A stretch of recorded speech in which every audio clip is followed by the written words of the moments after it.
সংবিধানক কিয় এখন জীৱন্ত দলিল বোলা হয়? সংবিধান হ'ল ৰাষ্ট্ৰৰ মৌলিক আৰু সৰ্বোচ্চ আইনস্বৰূপ। সংবিধান পৰিৱৰ্তনীয় আৰু ক্ৰমবৰ্ধনশীল। সংবিধানৰ কোনো অপ্ৰয়োজনীয় অংশ বাদ দিয়া হ'লেও নতুন কথা সংযোজনৰ ফলত ইয়াৰ পৰিসৰ বৃদ্ধি হৈ গৈয়ে থাকে। সংবিধান এখন ৰচনা কৰোঁতে ভালেমান আসোঁৱাহ ৰৈ যাব পাৰে। কেতিয়াবা বিশেষ পৰিস্থিতিৰ বাবে সংবিধানত সন্নিৱিষ্ট কৰিবলগীয়া কিছুমান অংশ বাদ দিবলগীয়াও হ'ব পাৰে। আকৌ কেতিয়াবা সংবিধানত লিপিবদ্ধ থকা কিছু অংশ সময়ৰ পৰিৱৰ্তনৰ ফলত বাদ দিবলগীয়া হয়। উদাহৰণস্বৰূপে, ভাৰতীয় সংবিধানৰ মৌলিক অধিকাৰৰ পৰা সম্পত্তিৰ অধিকাৰ বিলোপ ঘটোৱা হৈছে, নাইবা কোনো অংশ নতুনকৈ সংযোজন কৰাৰ আৱশ্যক হ'ব পাৰে, নাইবা কোনো অংশৰ সামান্য পৰিৱৰ্তনৰ আৱশ্যকো হ'ব পাৰে। প্ৰতিখন ৰাষ্ট্ৰৰ সংবিধানৰ ক্ষেত্ৰত এনেধৰণৰ পৰিৱৰ্তন সাধিত হৈ থকা দেখা যায়। সংবিধান যিহেতুকে জীৱিত বস্তুৰ নিচিনা পৰিৱৰ্তনশীল আৰু ক্ৰমবৰ্ধমান, সেইবাবে সংবিধানক এখন জীৱন্ত দলিল বোলা হয়। নেক্সট কুৱেশ্যন, ভাৰতবৰ্ষৰ সংবিধান সংশোধনৰ ক্ষেত্ৰত কি কি পদ্ধতি অৱলম্বন কৰা হৈছে? খুব দৰকাৰী।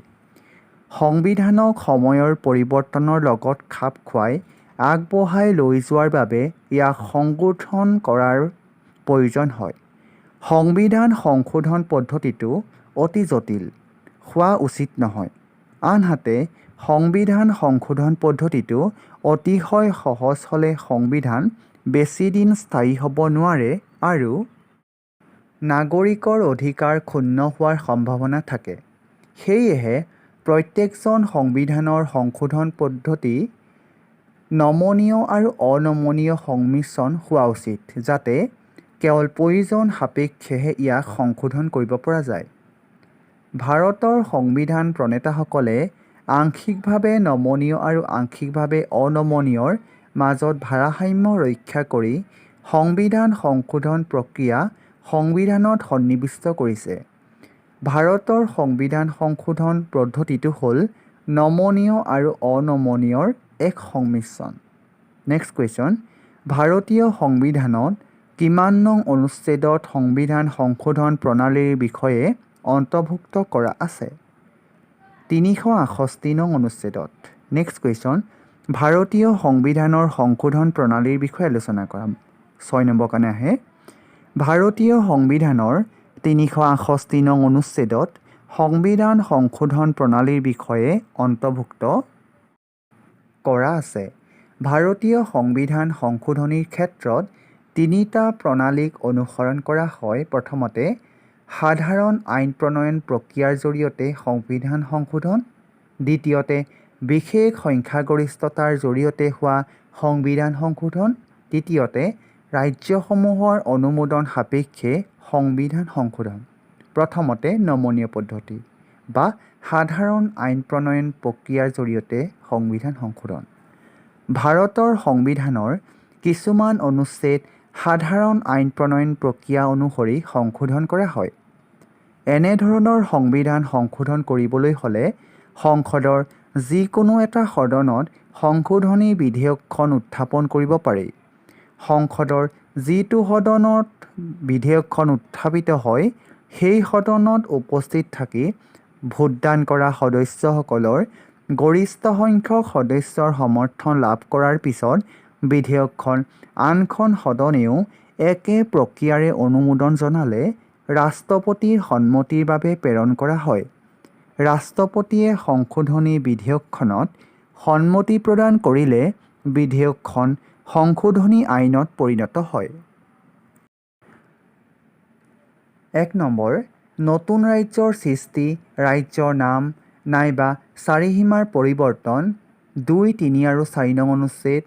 ভাৰতীয় নাগৰিকত্ব 5 নং অনুচ্ছেদৰ পৰা 11 নং অনুচ্ছেদলৈ। সংসদৰ সদস্যসকলৰ বিশেষ অধিকাৰ আৰু দৰমহা 105 আৰু 106 নং অনুচ্ছেদ। উচ্চতম ন্যায়ালয়ৰ ক্ষমতাৰ ক্ষেত্ৰাধিকাৰ 135 নং অনুচ্ছেদ। সমষ্টিৰ সীমা নিৰ্ধাৰণ 81 নং অনুচ্ছেদ। উচ্চতম আৰু উচ্চ ন্যায়ালয়ৰ ন্যায়াধীশসকলৰ দৰমহা আৰু বানচ ১২৫ নং অনুচ্ছেদ, ৰাজ্যিক বিধানমণ্ডলৰ উচ্চ সদন বিধান পৰিষদৰ সৃষ্টি নাইবা বিলোপ সাধন ১৬৯ নং অনুচ্ছেদ, দেশৰ নিৰ্বাচন ৩২৭ নং অনুচ্ছেদ, ভাৰতবৰ্ষৰ চৰকাৰী ভাষা ৩৪১ নং অনুচ্ছেদ। এই উল্লেখিত অনুচ্ছেদসমূহক এই প্ৰক্ৰিয়াৰ জৰিয়তে সংশোধন কৰিব পাৰি।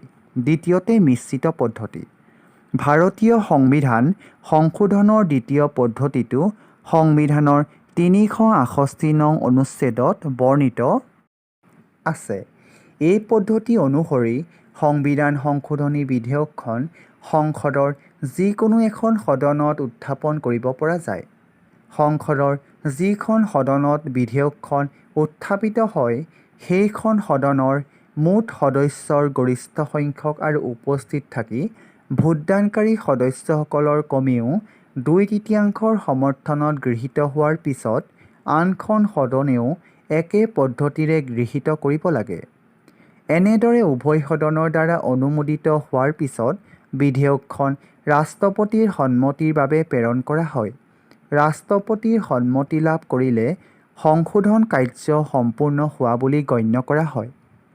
ভাৰতীয় সংবিধানৰ ষোড়শভাগ অনুচ্ছেদ এই পদ্ধতি অনুসৰিয়েই সংশোধন কৰা হয়। এই পদ্ধতি যিহেতুকে কিঞ্চিত নমনীয় আৰু কিঞ্চিত অনমনীয়, সেইবাবে এই পদ্ধতিটোক নমনীয় আৰু অনমনীয়ৰ মিশ্ৰিত পদ্ধতি বুলিব পাৰি। সংবিধানৰ ৩য় অধ্যায়ত অন্তৰ্ভুক্ত মৌলিক অধিকাৰ আৰু ৪ৰ্থ অধ্যায়ত অন্তৰ্ভুক্ত নিৰ্দেশাত্মক নীতিসমূহ এই পদ্ধতি অনুসৰি সংশোধন কৰা হয়। তদুপৰি প্ৰথম আৰু তৃতীয় পদ্ধতি অনুসৰি সংশোধন কৰা অনুচ্ছেদসমূহৰ বৰ্হিভূত অন্যান্য অনুচ্ছেদ এই পদ্ধতিৰ জৰিয়তে সংশোধন কৰিব পাৰি। তৃতীয়তে দৃঢ় বা অনমনীয় পদ্ধতি। ভাৰতীয় সংবিধানৰ সংশোধনৰ তৃতীয় পদ্ধতিটো সংবিধানৰ ৩৬৮ নং অনুচ্ছেদত বিধিবদ্ধ কৰা আছে।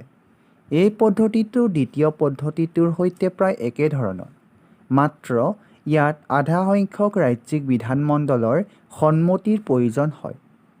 এই পদ্ধতি অনুসৰি সংবিধান সংশোধনী বিধেয়ক সংসদৰ যিকোনো সদনত উত্থাপন কৰিব পৰা যায়। এই পদ্ধতি অনুসৰি সংসদৰ প্ৰতিখন সদনৰ মুঠ সদস্যৰ গৰিষ্ঠ সংখ্যক আৰু উপস্থিত থাকি ভোট দিয়া সদস্যসকলৰ কমেও ২/৩ সমৰ্থনত বিধেয়কখন গৃহীত হোৱাৰ পিছত অংগৰাজ্যসমূহলৈ পঠিওৱা হয়। অংগৰাজ্যসমূহৰ অতি কমেও আধা সংখ্যক বিধানমণ্ডলৰ দ্বাৰা বিধেয়কখন সমৰ্থিত হোৱাৰ পিছত ৰাষ্ট্ৰপতিৰ সন্মতি লাভ কৰিলেই ই নিয়ম অনুসৰি সংশোধনী হোৱা বুলি ধৰা হয়। তলত বৰ্ণিত বিষয়সমূহ এই পদ্ধতি অনুসৰি সংশোধন কৰা হয়। ৰাষ্ট্ৰপতি নিৰ্বাচনৰ বাবে নিৰ্বাচক মণ্ডলী গঠন ৫৪ নং অনুচ্ছেদ, ৰাষ্ট্ৰপতি নিৰ্বাচন পদ্ধতি ৫৫ নং অনুচ্ছেদ, কেন্দ্ৰৰ কাৰ্যবাহী ক্ষমতাৰ পৰিসৰ সম্প্ৰসাৰণ ৭৩ নং অনুচ্ছেদ, ৰাজ্যৰ কাৰ্যবাহী ক্ষমতাৰ পৰিসৰ সম্প্ৰসাৰণ ১৬২ নং অনুচ্ছেদ, কেন্দ্ৰীয় শাসিত অঞ্চলৰ বাবে উচ্চ ন্যায়ালয়ৰ ব্যৱস্থা ২৪১ নং অনুচ্ছেদ, উচ্চতম ন্যায়ালয় পঞ্চম ভাগৰ ৪ৰ্থ অধ্যায়, ৰাজ্যসমূহৰ উচ্চ ন্যায়ালয় ষষ্ঠ ভাগৰ পঞ্চম অধ্যায়, কেন্দ্ৰ আৰু ৰাজ্যসমূহৰ আইন প্ৰণয়ন বিষয়ক সম্পৰ্ক একাদশ ভাগৰ প্ৰথম অধ্যায় ৩৬৮ নং অনুচ্ছেদৰ যিকোনো অংশ। উপৰোক্ত পদ্ধতিসমূহ অনুসৰি সংবিধান সংশোধন কৰিবলৈ হ'লে এই পদ্ধতিটোক নিঃসন্দেহে দৃঢ় বা অনমনীয় পদ্ধতি বুলিব পাৰি।